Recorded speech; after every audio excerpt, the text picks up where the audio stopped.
नमस्ते दोस्तों। अगर आपको एग्जाम में ये सवाल दे दिया जाए तो क्या आप कर सकते हो? अगर कर सकते हो तो मुझे कमेंट में बता देना कि सर ये सवाल मुझे आता था। अगर आपको नहीं आता है तो आज सीख के जाना। चलिए स्टार्ट करते हैं। आजकल ये पैटर्न एग्जाम में बहुत आ रहा है और बच्चे परेशान होते हैं। इसको करने का मैं आपको सबसे सरल तरीका बताऊंगा। देखो ये जो 4 है ना, इसको आप क्या लिख सकते हो? 2 की पावर 2 लिख सकते हो। भाई 2 की पावर 2 का मान 4 ही तो होता है, लिख लिया।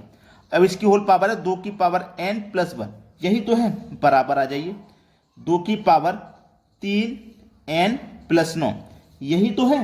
क्लियर।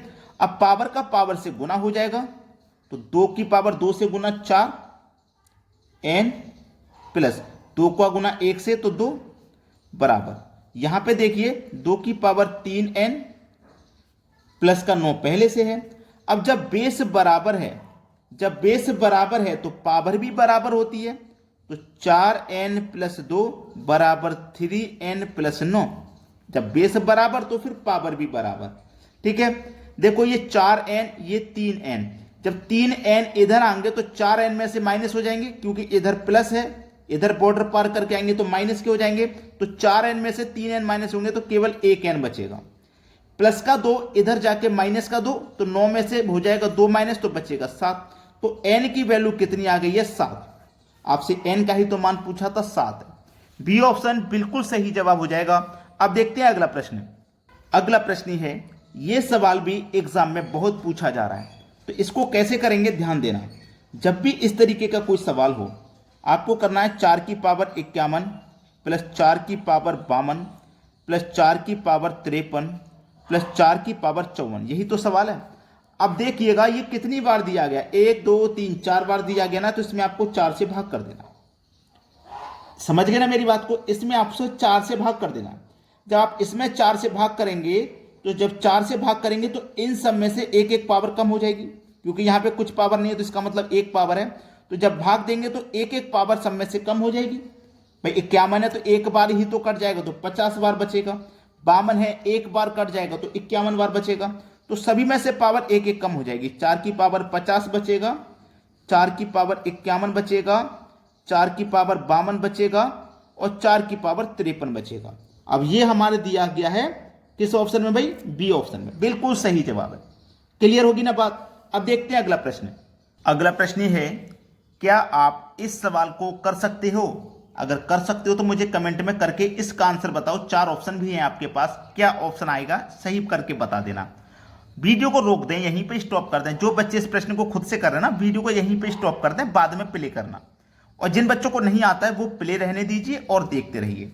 देखिएगा सबसे पहले आपको करना क्या है, ए का मान है 102। इन सभी संख्याओं को आपस में जोड़िए। 1 और 0 को जोड़ेंगे 1, 1 और 2 को जोड़ेंगे तो जोड़ने पे हमें मिलेगा 3। तो ए का मान क्या हुआ? 3। ए का मान कितना हुआ? 3 हुआ। ठीक है, ए का मान 3 हुआ। 3 की पावर 2 का मान 9 माइनस ए का मान 3 है, 3 का गुना 3 से करेंगे तो 9 हो जाएगा, प्लस का 3 है। तो प्लस का 9 माइनस का 9 कटा, कट गया ना। तो क्या बचा आपके पास? 3 गुने में ये वाला 3, 3 गुने 3 कितना हो गया? 9। अब ये जो 9 है ना, ये ऑप्शन में संख्याओं को जोड़ के देख लीजिए, किन संख्याओं को जोड़ने से 9 बनेगा। 1 और 3 4, 4 और 3 7, 7 और 2 9। तो पहला ऑप्शन हो गया सही जवाब। क्लियर हो गया ना सवाल सभी को? अब देखेंगे अगला प्रश्न। अगला प्रश्न है, यदि integration x plus 1 upon x minus 1, इसका मान आपसे पूछा जा रहा है, क्या होगा? बहुत बेहतरीन सवाल है, बेहतरीन सवाल इसको कहते हैं। ठीक है, देखो इंटीग्रेशन x का मान नहीं पता आपको। जब x का मान आपको यहां पे नहीं पता तो आप x का मान यहां पे क्या लेंगे? x का मान देखिए यहां पे क्या लेंगे? x का मान दिया गया आपको 2। x का मान है भाई आपके पास 2 बराबर, x का मान 2 है तो 2 लिखो, प्लस करो 1, x का मान 2 माइनस 1। तो देखो कितना आ गया? 2 में से 1 गया, 1 बचा, 2 में 1 जोड़ो 3, 1 से 3 में डिवाइड करेंगे तो 3 ही आएगा। अब रखो इंटीग्रेशन, x का मान 3 आया तो 3 रखिए, तो 3 प्लस 1 3 माइनस 1, तो यहां पे कितना आ जाएगा? 3 और 1 4, 3 में से 1 गया 2, 2 से कटा 4, 2 बार में। अब इस 2 को रखिए, ठीक है, x का मान 2, तो रखा 2 प्लस 1 और फिर से 2 माइनस 1, तो यहां पे कितना आ जाएगा? 2 और 1 3, 2 में से माइनस गया 1, 1 से काटेंगे 3 को, 3 ही आ जाएगा। तो हमारे सवाल का आंसर आ गया 3। 1 2 3 बार सॉल्व करना था, हमने 3 बार सॉल्व करके देख लिया, आंसर हमारा 3 आया है। डी ऑप्शन बिल्कुल सही जवाब है। अब देखेंगे अगला प्रश्न।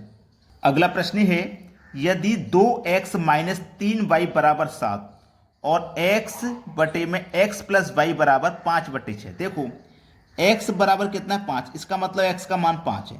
अब x का मान जब 5 है तो y का मान 1 होगा, तभी तो दोनों को जोड़ के ये वाला 6 बनेगा। तो हमें x और y दोनों के मान पता हो गए। x का मान हमारा कितना है 5, तो ये 2 है, x का मान 5 है तो 2 पंजे 10 माइनस y का मान हमारे पास 1 है तो 3 गुने 1 तो 3 एकम 3 और ये कितने के बराबर है 7 के बराबर, मतलब 10 माइनस 3 एकम 3 बराबर 7। तो 10 में से 3 गया 7 आ गया। हमसे पूछा है x माइनस वाई, हमको पता है x का मान कितना, हमको पता है x का मान 5 है, माइनस कर देना y का मान हमको पता है 1 है, तो हमारा सही जवाब आ गया 4। ये हमारा आंसर हुआ 4, यानी कि पहला ऑप्शन। मेरी सभी बच्चों से रिक्वेस्ट है वीडियो को सभी बच्चे लाइक करें और उन बच्चों तक वीडियो को जरूर शेयर कर दें जो घर पे रह के तैयारी करते हैं। ठीक है, वीडियो देखने के लिए बहुत बहुत धन्यवाद।